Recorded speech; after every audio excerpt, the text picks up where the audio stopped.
Para eu começar a estudar a prova, você me recomenda fazer questões? Porque eu sei disso, você me recomenda a fazer mais alguma coisa. Se você já souber fazer as questões, eu recomendo que você faça as questões. Mas normalmente não são muitos conteúdos, né? Se tu quiser, pode pegar até o meu aulão, que tem basicamente todos os conteúdos da OBMap, para você estudar com uma certa profundidade legal. Aí você já pode fazer as questões bem tranquilo. E sim, eu recomendo fazer questões, recomendo fazer provas antigas. Você vai pegando o jeito de como que é e tudo mais. Porque na hora da prova do OBMAP, o que que você vai ter que fazer? Não vai ser cobrado tanta parte do conteúdo, vai ser cobrada a parte de você conseguir pensar, cara. Uhum. Então, se você vai ter que raciocinar, cara. Se é uma questão de geometria, você vai ter que saber, claro, algumas propriedades, mas essencialmente a Pois é. criatividade. É, Você tem conseguir muita identificar criatividade. padrão. Eu vou dar um spoiler pra vocês, tá? Eu tava fazendo a análise estatística que eu falei que eu ia fazer da UBMap e é muito interessante. Eu usei eu fiz essa análise com base na planilha que eu montei pra fazer a ADP. Os alunos da ADP podem até conferir a tabela, tipo, em primeira mão.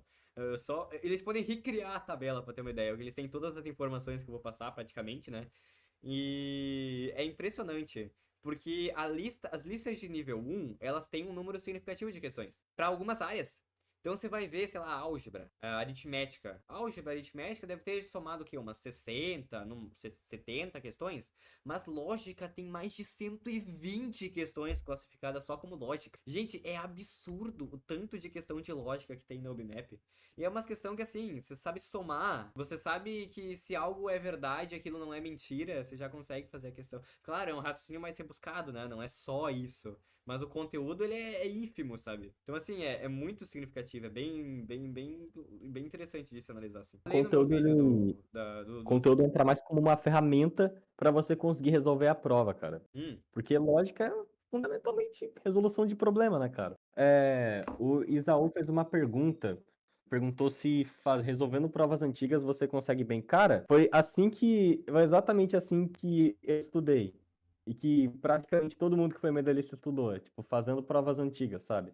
Gente, Pegando eu vou falar pra experiência com vocês, falar pra questão. vocês. Fazer prova antiga é maravilhoso. Porque, vamos lá, vamos tentar fazer uma mega listona do porquê fazer provas antigas é importante? Vamos lá. Primeiro é uma coisa chamada Testing Effect. Joga no Google Acadêmico, Testing Effect. Você vai encontrar alguns artigos sobre. E no português ficaria efeito teste. E o que que acontece? É comprovado. É literalmente documentado e comprovado que se submeter a testes é muito bom. É um método de aprendizado, a gente pode colocar assim, muito interessante. E o que que é se submeter a testes? Basicamente, responder perguntinhas. E sabe aonde você tem 20 perguntinhas pra ler? Ou 6 perguntonas pra ler e responder? OBMAP, fase 1 e fase 2. Gente, fazer provas antigas é muito importante e isso é comprovado. Tipo, não tem como, sabe? E assim, quando você faz uma prova antiga, você literalmente revisa exatamente o que vai cair na OBMAP. Então, se você pega uma prova, as provas normalmente elas seguem um padrão. Ah, é tantas questões de geometria, tantas questões de probabilinatória. Você vai pegando esse padrão, você vai entendendo como a OBMap funciona. Quando você vai entendendo, você vai meio que se habituando a lidar com a OBMap. E primeiro, é muito bom pro seu estudo você responder as perguntas. E é muito bom porque você se habitua, você vai entendendo como é o OBMap, você vai compreendendo como é ela. E muitas questões têm raciocínios muito parecidos. É o que eu costumo chamar de repertório de questão. Então você faz uma questão, você pensa, e caramba! Então eu posso pegar e somar A e depois subtrair A. E aí eu uso esse A, eu coloco assim em evidência um outro termo aqui. Eu faço isso aqui, manipulo assim. Ah, eu consegui isolar o termo. Ah, eu posso somar o mesmo cara dos dois lados. Aí eu pego você, jogo pra cá, assim, ó. Aí eu divido os dois lados, assim. Tananana. Ah, eu posso fazer isso. Você vai pegando raciocínios novos. Você vai ficando. Eu vou colocar, grosso modo, não sei se eu posso usar esse termo. Você vai ficando mais inteligente. Vai ficando assim, ó, mais. Você vai conseguir pensar de uma maneira melhor. Isso porque você faz questões. Eu lembro que uma vez eu vi o Léo do Solmi falando o seguinte: quando você tá fazendo uma questão do OBMAP e você tá sofrendo, tu não consegue terminar a questão do OBMAP, você provavelmente tá evoluindo. A não ser que você desista no meio. Ah, não tô fazendo, eu acho que eu sou incapaz, aí você desiste. Aí, pô, isso aí é complicado, cara. Mas assim, quando você pena, você fica assim, meu Deus do céu, eu não entendi esse negócio, de maluco, entendeu o negócio. É outra coisa quando você entende. Primeiro que já é muito satisfatório, muito bom. Você se sente bem, você se sente, nossa, mas consegui matar a questão. Segundo que vai ser um aprendizado, olha, maravilhoso. E isso documentado, sabe? O que você acha, Diogo? Pô, velho, não tem como, cara, não tem como. É experiência. Mano, assim, sério, bater o olho. em uma questão e já ter uma noção do que fazer, olhar para uma expressão numérica maluca e pensar, cara, e se eu tentar transformar isso em um produto notável ou fazer putz, velho, um produto da soma pela diferença? Isso não é algo que você pega teoricamente. Você não lê um livro de conteúdo bruto e sem praticar, sai de lá conseguindo enxergar padrões e pensar, não, pera, eu vou fazer isso aqui porque eu acho que vai dar certo. Cara, isso é algo que você consegue muito mais com experiência mesmo. Uhum. É uma parte muito importante. Fazer questões, galera, é uma coisa muito importante porque você encontra seus pontos fracos, você vê aonde você está errando. Ano passado, na prova da segunda fase, do nível 3, caiu uma questão que foi a questão 6, que era uma de combinatória que a maioria errou. A maior parte das pessoas não Total. foram bem naquela questão. A gente errou, meu, eu não Eu fazia errei. ideia do que O fazer. Kenner, o cara Você tirou ouro, o errou. cara errou também. E aí, depois, eu parei pra pensar, cara, por que que eu errei essa questão? Eu não sabia a combinatória, qual que era o meu problema nesse caso. E aí, eu fui tentar fazer a questão de novo, e eu tentei prestar mais atenção no enunciado. Tentei, porque, poxa, a prova ela te dá 4 alternativas, 4 itens, te dá um enunciado, e lá tem muita informação. Se a OBMap te deu um exemplo no enunciado, mano, disseca esse exemplo. Tenta entender ele o máximo possível, tenta encontrar padrão nele, ver por que que ele é desse jeito. Porque, cara, assim, eu juro, eu analisei um pouco mais o enunciado, eu vi os 4 exemplos do enunciado. Pensei, pera, tá.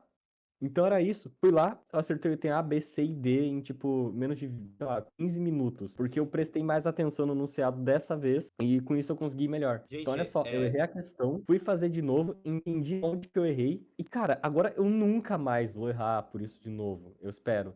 Velho, eu vou dissecar os enunciados na próxima vez que eu for fazer a prova da segunda fase. Porque eu sei que eu já errei uma vez porque eu não fiz isso. Faz sentido? Então, no Hotel Hilbert, na época do Hotel Hilbert, eu tinha um professor que era o Valdair. Eu contei sobre ele. Eu adoro o Valdair, é incrível. Algum dia eu quero dar um jeito de trazer ele pro podcast da DP. Eu já chamei umas 2 vezes, eu tenho que chamar a terceira. Eu vou trazer ele, gente.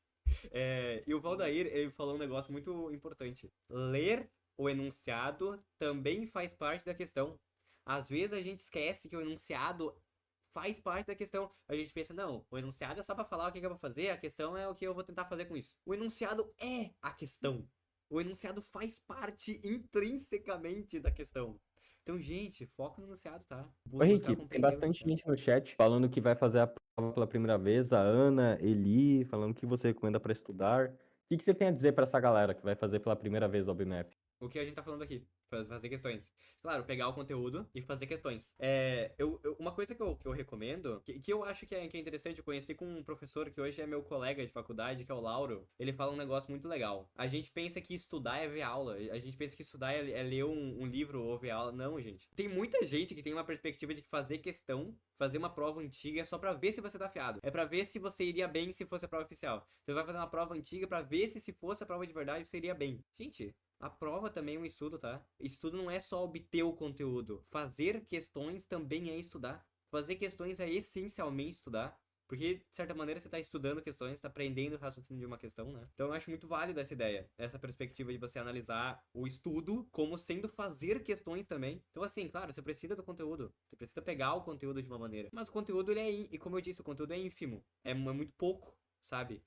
Na OBMap. Tem o meu aulão de 5 horas que tem praticamente todo o conteúdo aprofundado da maneira que você pode, sabe? Que pode aprofundar. Tem a DP inteira que é mais aprofundada ainda, ainda tem todas as questões pra você poder fazer da maneira que você preferir, todas classificadas em dificuldade, nível, conteúdo, fase. Enfim, mas fazer questão é essencial, sabe? E também faz parte do estudo. Não é pra ver se você iria bem na prova ou não. Uhum. Cara, sim, de fato, de fato. O Diogo, eu pensei que o Diogo ia falar, quando ele falou sobre a questão 6 de 2023, pensei que ele ia falar da questão de 2013. Se você Era muito parecida. abra a prova do nível da fase 2 de 2013, uma experiência pra vocês, tá? Quando vocês forem estudar pra fase 2, abram a prova de nível 3, fase 2 de 2013, façam ela, entendam o raciocínio de todas as questões, depois vocês fazem a de 2023. Ou pode ser o contrário. Pega a fase Vamos lá. 2, nível 3 de 2023, e depois pega a fase 2, nível 3 de 2013. Vai ter uma questão que você vai entender a questão, e a outra da outra prova, ela vai sair, assim, maravilhosamente clara. Vai sair, tipo, muito bem. Porque são questões muito